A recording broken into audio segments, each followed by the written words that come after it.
Hi there guys, my name is Adam Shawwalker, this is On the Flip Side, and today we're going to be checking out this new album from singer-songwriter Father John Misty, Chloë in the Next 20th Century. Grammy Award-winning singer-songwriter, former member of Fleet Foxes, man of many intense hairstyles, Josh Tillman has pulled through with this new release that I have personally been very excited to hear for a couple of years now. Father John Misty burst onto the scene, of course, in 2012 with Fear Fun, a swingy, folk rock-inspired album that what it tended to lack in focus made up for an intensely clever lyricism. 2015 saw Josh Tillman's second effort, I Love You Honey Bear, an album that further delved into Tillman's witty, tongue-in-cheek lyricism over top of a fuller sound and more ambitious production. This, of course, was followed up by Pure Comedy, an album that I would say is in my top 10 of the last decade. This release was defined by a cool-headed look into the surrealism of modern life and a sharp criticism of society as a whole, from a harsh view of technological advancements buffering social interaction to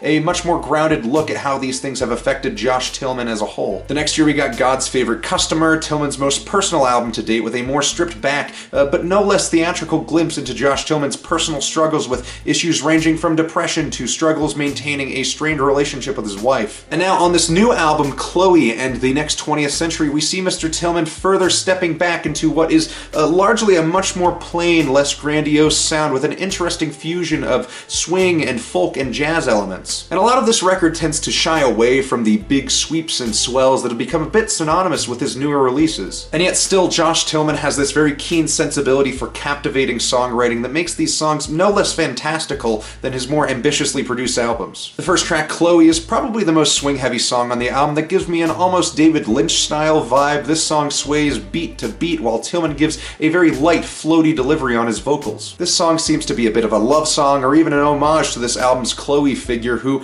at the end of the song seems to jump from her balcony during her 31st birthday party. So I think, to me, I'm reading into this as more of like a touching tribute to this person rather than a love song. Goodbye Mr. Blue hits a much more folk-heavy vibe, very reminiscent of a lot of the material off of Fear Fun. This song seems to focus on a relationship that dies along with a cat named Mr. Blue. There's a line saying, "That Turkish Angora is about the only thing left of me and you," a Turkish Angora being a breed of cat. So the cat is on its way out here, and its death is kind of a point of clarity that is the last common thread that connection is now done for. Kiss Me, I Loved You is another tragic love song that seems to be about rekindling old past relationships.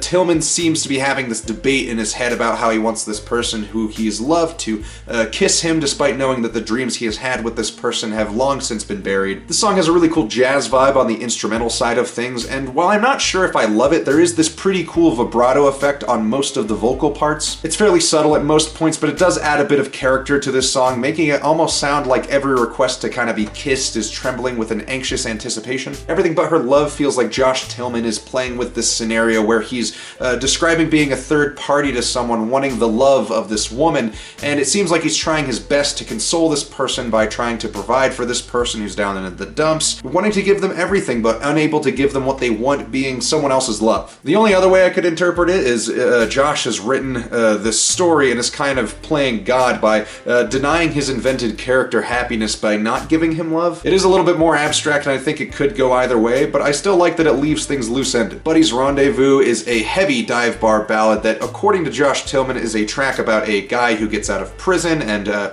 meets with his daughter at a deli and gives her some pretty shitty advice. As far as the story or message behind the song goes, that's about all I'm getting from this one. I do really love Tillman's performance here, really embodying this proud but foolish father figure. The song feels like a full ashtray at a bar adjacent to a mile of empty shot glasses. The sentimentality brought to this song is entirely depressing and perfectly heart-throbbing. Q4 is a track about a fictional author and a struggle with her sister. This track is really one of the only songs on the album that leans into a broad, sweeping instrumental that soars along with Josh Tillman's light vocal delivery. I do find some of these conceptual tracks to be kind of neat. I do find Josh Tillman's fictional backstories to be a little bit ambitious compared to what comes out in these songs. What he tends to lose in these very solidified stories is a lack of vagueness, which makes some of these songs like this one a little bit meaningless overall. Despite that, the song does have a really great cynical romp of lyrics which dance along with these deeply miserable figures. Olvidado hits a bit of a jazz samba style with a more instrumental focused track that leans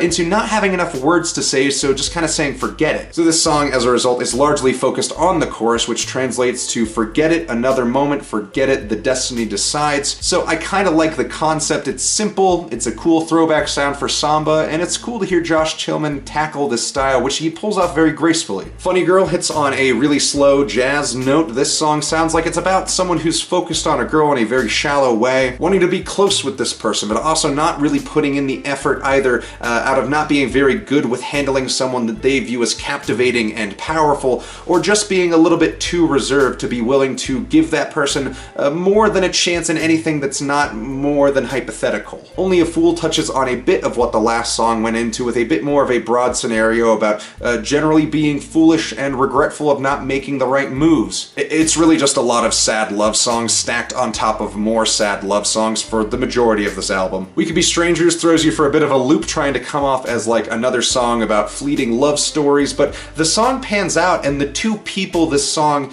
is focused on are revealed to be car crash victims trying to make the best of what time they have left. And of all of the grand imaginary scenarios Josh Tillman comes up with on this record, this is one of the best in its originality. The Next 20th Century is probably the most aptly named song here, with this theme of cycles comparing ancient rites to modern day existentialism. The ideas he toys with here are so entirely bleak and full of meaning in a pool of nihilism. He juxtaposes all of these historical examples with modern day imagery that kind of jabs at the complete helplessness that is time as a whole, things getting worse while staying eerily the same. And it is really one of the most brilliant moments that Josh Tillman has put together in his discography, in a sound that to me hits a lot of the same mood as So I'm Growing Old on Magic Mountain. And I love the way he does it here, because he's not rehashing anything, he's just pulling this thick, moody song out of the ether. It's really wonderful. I think that this album really takes all of the best parts of Josh Tillman's more lighthearted, earlier work and fuses it with his later, more personal statements beautifully. While there are some songs here that I would say are a little bit weaker than others, like Everything But Her Love, Q4, and Only a Fool,